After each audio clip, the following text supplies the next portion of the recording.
Friends welcome back to our channel. Telangana ఆర్థిక శాఖ ఇటీవలే తెలంగాణలో గ్రూప్ 2 ఉద్యోగాల భర్తీకి అయితే జీవో నంబర్ 145 అయితే విడుదల చేసిన సంగతి తెలిసిందే. మొత్తంగా మనకు రాబోయే గ్రూప్ 2 నోటిఫికేషన్లో 663 పోస్టులు అయితే ఉండబోతున్నాయి. అయితే టీఎస్పీఎస్సీ అతి త్వరలోనే దీనికి సంబంధించిన నోటిఫికేషన్ విడుదల చేసే ఛాన్సెస్ ఉన్నాయి. సో టీఎస్పీఎస్సీ గ్రూప్ 2 సిలబస్ తెలుగులో ఈ వీడియోలో అయితే క్లియర్గా తెలుసుకుందాం. లేటెస్ట్ జాబ్ అప్డేట్స్తో పాటు డైలీ కరెంట్ అఫైర్స్ వీడియోస్ కోసం ఛానల్ని సబ్స్క్రైబ్ చేసుకొని పక్కనున్న బెల్ బటన్ క్లిక్ చేయండి. వీడియో కనుక యూస్ఫుల్ అనిపించినట్లయితే లైక్ చేసి షేర్ చేయండి ఫ్రెండ్స్. ముందుగా రాబో గ్రూప్ 2 నోటిఫికేషన్లో ఏ పోస్టులు ఎన్ని ఉన్నాయో ఓసారి అయితే చూద్దాం. ఆర్థిక శాఖలో చూసినట్టయితే అసిస్టెంట్ సెక్షన్ ఆఫీసర్ ఏఎస్ఓ ఉద్యోగాలు 25 వేకెంట్గా ఉన్నాయి. సాధారణ పరిపాలన శాఖ జీఏడీలో చూసినట్టయితే ఇక్కడ కూడా ఏఎస్ఓ పోస్టులు 165 వేకెంట్గా ఉన్నాయి అత్యధికంగా. న్యాయశాఖలో కూడా ఏఎస్ఓ పోస్టులు 6 వేకెంట్గా ఉంటే మనకు లెజిస్లేటివ్ సెక్రటరియట్లో శాసనసభలో చూసినట్టయితే ఏఎస్ఓ పోస్టులు 15 వేకెంట్గా ఉన్నాయి. ఇక పురపాలక శాఖలో చూసినట్టయితే మున్సిపల్ కమిషనర్ గ్రేడ్ 3 ఉద్యోగాలు 11 వేకెంట్గా ఉన్నాయి. పంచాయతీరాజ్ డిపార్ట్మెంట్లో చూసినట్టయితే విస్తరణ అధికారిని అదే మండల పంచాయతీ ఆఫీసర్ అంటాం. సో ఇవి వచ్చేసి మనకు 126 వేకెంట్గా ఉన్నాయి. భూ పరిపాలన శాఖలో చూసినట్టయితే ఉప తహసీల్దారు రెవెన్యూ డిపార్ట్మెంట్లో మనకు డిప్యూటీ తహసీల్దార్లు వచ్చేసి 98 వేకెంట్గా ఉన్నాయి. ఇక పన్నుల శాఖ ట్యాక్స్ డిపార్ట్మెంట్లో చూసినట్టయితే అసిస్టెంట్ కమర్షియల్ ట్యాక్స్ ఆఫీసర్ ఉద్యోగాలు 59గా ఉన్నాయి. అదేవిధంగా రిజిస్ట్రేషన్ శాఖలో చూసినట్టయితే సబ్ రిజిస్టర్ గ్రేడ్ 2 వచ్చేసి 14 వేకెంట్గా ఉన్నాయి. ఎక్సైజ్ శాఖలో చూసినట్టయితే ఎక్సైజ్ ఎస్ఐ పోస్టులు వచ్చేసి 97 వేకెంట్గా ఉంటే చేనేత జౌలి శాఖలో చూసినట్టయితే సహాయ అభివృద్ధి అధికారి ఏడీఓ పోస్టులు 38 వేకెంట్గా ఉంటే ఉపాధి కల్పన శాఖలో అసిస్టెంట్ లేబర్ ఆఫీసర్ ఉద్యోగాలు 9గా వేకెంట్గా ఉన్నాయి. టోటల్గా మనకు 663 పోస్టులకు గాను టీఎస్పీఎస్సీ నోటిఫికేషన్ అయితే విడుదల చేయబోతుంది త్వరలోనే. ఇక సిలబస్ ఎగ్జామ్ ప్యాటర్న్ డీటెయిల్స్ ఇప్పుడైతే చూద్దాం. ఇక టీఎస్పీఎస్సీ గ్రూప్ 2 ఎగ్జామ్ను టోటల్గా 600 మార్క్స్కి అయితే కండక్ట్ చేయబోతుంది. పేపర్ 1 150, పేపర్ 2 150, పేపర్ 3 150, పేపర్ 4 150 మార్క్స్కి అయితే ఉండనుంది. పేపర్ 1 చూసినట్టయితే జనరల్ స్టడీస్ జనరల్ ఎబిలిటీ ఉండబోతుంది. 150 క్వశ్చన్స్ ఉంటాయి. 150 మినిట్స్లో 150 మార్క్స్కి అయితే రాయాల్సి ఉంటుంది. పేపర్ 2 హిస్టరీ పాలిటీతో పాటు సొసైటీ అనే అంశాలను అయితే పొందుపరిచారు. ఇందులో 3 టాపిక్స్ ఉంటాయి. మళ్ళీ ఫస్ట్ టాపిక్ చూసినట్టయితే భారతదేశం మరియు తెలంగాణ సామాజిక సాంస్కృతిక చరిత్ర అనే అంశాన్ని అయితే పొందుపరిచారు పేపర్ 2లో ఫస్ట్ టాపిక్గా. సెకండ్ టాపిక్ వచ్చేసి ఇండియన్ కాన్స్టిట్యూషన్ ఉంటుంది. అదేవిధంగా పాలిటిక్స్ ఓవర్ వ్యూ అనే అంశం అయితే పొందుపరిచారు సెకండ్ టాపిక్గా. థర్డ్ టాపిక్ చూసినట్టయితే సామాజిక నిర్మితి సమస్యలు పాలసీస్ అనే అంశాన్ని పొందుపరిచారు. 150 క్వశ్చన్స్ 150 మినిట్స్లో 150 మార్క్స్ రాయాల్సి ఉంటుంది పేపర్ 2. పేపర్ 3 చూసినట్టయితే ఎకనామీ అండ్ డెవలప్మెంట్ ఉంటుంది. ఇందులో మనకు చూసినట్టయితే ఫస్ట్ టాపిక్ వచ్చేసి భారత ఆర్థిక వ్యవస్థ సమస్యలు మరియు సవాలు అనే అంశం ఉంటుంది. సెకండ్ టాపిక్ తెలంగాణ ఆర్థిక వ్యవస్థ మరియు అభివృద్ధి అనే అంశం ఉంటుంది. థర్డ్ టాపిక్ చూసినట్టయితే issues and development and changes అని ఉంటుంది. ఆర్థిక అభివృద్ధి సమస్యలు అనే అంశాన్ని అయితే పొందుపరిచారు. మొత్తంగా 3 టాపిక్స్తో పేపర్ 3 ఉంటుంది. సబ్ టాపిక్స్తో 150 క్వశ్చన్స్ 150 మినిట్స్ 150 మార్క్స్కి రాయాల్సి ఉంటుంది. పేపర్ 4 చూసినట్టయితే తెలంగాణ ఉద్యమం మరియు రాష్ట్ర ఆవిర్భావం. ఇందులో మళ్ళీ 3 టాపిక్స్గా డివైడ్ చేశారు. తెలంగాణ భావన తొలి దశ ఉద్యమం ఒక టాపిక్గా, తెలంగాణ సమీకరణ దశ 2వ టాపిక్గా, 3వ టాపిక్ తెలంగాణ రాష్ట్ర ఏర్పాటు అనే అంశాన్ని అయితే పొందుపరిచారు. 150 క్వశ్చన్స్ 150 మార్క్స్ ఉంటుంది ఎగ్జామ్. టోటల్గా చూసినట్టయితే 600 మార్క్స్ ఎగ్జామ్ ఉంటుంది. ఓకేనా. డీటెయిల్ సిలబస్ అయితే చూద్దాం. ఇక జిఎస్లో చూసినట్టయితే టోటల్గా 13 to 14 టాపిక్స్ అయితే ఉంటాయి. ఇదే చాలా ఇంపార్టెంట్ పేపర్. చాలామందికి ఇందులో అయితే స్కోర్ కాదు, సముద్రం లాంటిది కాబట్టి. సో ఇందులో చూసినట్టయితే మనకు ఫస్ట్ టాపిక్ కరెంట్ అఫైర్స్గా ఉంటుంది. సెకండ్ టాపిక్ కూడా అంతర్జాతీయ సంఘటనలు సంబంధాలు అనే టాపిక్ కూడా కరెంట్ అఫైర్స్ రిలేటెడ్ ఉంటుంది. టోటల్గా కరెంట్ అఫైర్స్ అనే అంశం నుంచి అయితే 20 మార్కులు అయితే వచ్చే అవకాశం ఉంటుంది. చాలా ఇంపార్టెంట్ కరెంట్ అఫైర్స్ అనేది జిఎస్లో. థర్డ్ టాపిక్ జనరల్ సైన్స్ మరియు సైన్స్ అండ్ టెక్నాలజీ ఉంటుంది. ఫోర్త్ టాపిక్ పర్యావరణ సమస్యలు విపత్తు నిర్వహణ ఎన్విరాన్మెంటల్ ఇష్యూస్ డిజాస్టర్ మేనేజ్మెంట్ వంటి అంశాలు అయితే ఫోర్త్ టాపిక్గా ఉన్నాయి. Fifth topic Indian geography Telangana geography అనే అంశాలు ఉంటాయి.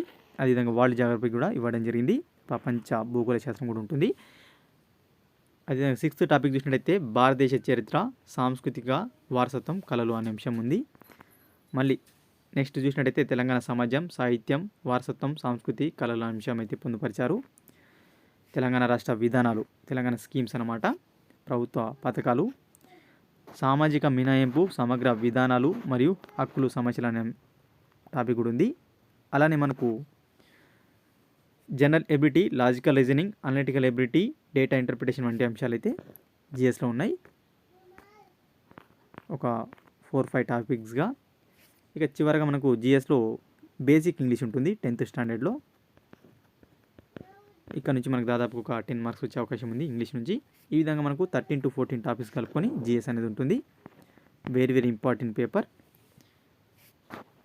ఇక మనకు పేపర్ 2 చూసినట్టయితే భారతదేశ తెలంగాణ చరిత్ర అనమాట. సింధులోయ నాగరికత నుంచి ప్రారంభిస్తే మనకు అసఫ్జాయిల వంశం వరకు ఉంటుంది. టోటల్గా మనకు పోలీస్ చర్య వరకు అయితే ఈ టాపిక్ కవర్ చేస్తారు. ఇక నెక్స్ట్ భారత రాజ్యాంగం. సో మనకు భారత రాజ్యాంగానికి ముందు ఏం జరిగింది అనే అంశాలతో కూడుకొని మనకు రాజకీయాలు ప్రజెంట్ మనకు పాలిటిక్స్ యొక్క ఓవర్వ్యూ అనే అంశాలు అయితే సెకండ్ సెక్షన్ కింద ఉంటుందన్నమాట. ఇందులో మనకు 73, 74వ రాజ్యాంగ సవరణలు, అదేవిధంగా ఎన్నికల వ్యవస్థ, న్యాయ వ్యవస్థ, అదేవిధంగా షెడ్యూల్డ్ కులాలు, షెడ్యూల్ తెగలు, వెనుకబడిన తరగతుల యొక్క ప్రత్యేక నిబంధనలు వంటి అంశాలు మొత్తం అయితే ఇందులో కవర్ చేస్తారు సెకండ్ సెక్షన్లో. థర్డ్ సెక్షన్లో వచ్చినట్టయితే సామాజిక సమస్యలు, నిర్మాణం మరియు పబ్లిక్ పాలసీస్ వంటి అంశాలు అయితే పొందుపరిచారు. ఇందులో మనకు సామాజిక ఉద్యమాలు, గిరిజన ఉద్యమాలు కానీ, అదేవిధంగా బహిష్కరణ, అసమానత, కులతత్వం, మతతత్వం వంటి అంశాలు అయితే ఇందులో అడగడం జరుగుతుంది. ఇక తెలంగాణలో చూసినట్టయితే దేవదాసి వ్యవస్థ, వెట్టి చాకిరీ, జోగిని వ్యవస్థ అయితే మనం చదివి ఉంటాం. సో అటువంటి అంశాలు అయితే దీనిలో అడగడం జరుగుతుంది అన్నమాట. సంక్షేమ కార్యక్రమాలు కూడా ఇందులో అడిగే అవకాశం ఉంటుంది. ఇక పేపర్ 3లో చూసినట్టయితే ఆర్థిక వ్యవస్థ మరియు అభివృద్ధి పేపర్ అయితే ఉంటుంది. ఇందులో మనకు భారతదేశం యొక్క ఆర్థిక వ్యవస్థ, ఇండియన్ ఎకానమీ అడుగుతారు. దాంట్లో గల సమస్యలు, సవాళ్ళ గురించి అడిగే అవకాశం ఉంటుంది. ఇక మనకు ఇందులో చూసినట్టయితే తెలంగాణ యొక్క ఆర్థిక అభివృద్ధి కూడా అడిగే అవకాశం ఉంటుంది. అది సెకండ్ సెక్షన్ కింద ఉందన్నమాట, తెలంగాణ ఎకానమీ.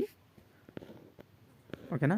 తెలంగాణలో భూ సంస్కరణలు కానీ, జాగీర్దార్, జమీందార్ వ్యవస్థ, ఇనాందార్ వ్యవస్థ, అదేవిధంగా తెలంగాణలో ఆర్థిక అభివృద్ధి ఏ విధంగా ఉంది, ఎటువంటి కమిటీలు మనకు రావడం జరిగింది ఆర్థిక అభివృద్ధి గురించి వంటి అంశాలు అయితే ఈ సెకండ్ సెక్షన్ అడుగుతారు.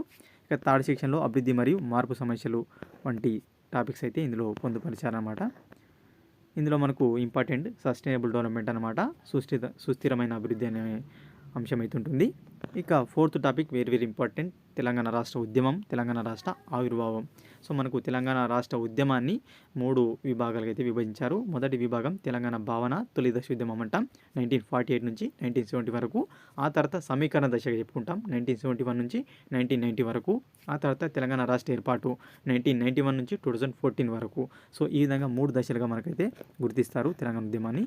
సో అది మనకు ప్రత్యేకించి ఒక పేపర్గా అయితే ఇవ్వడం జరిగింది, పేపర్ 4గా ఇంపార్టెంట్ అన్నమాట.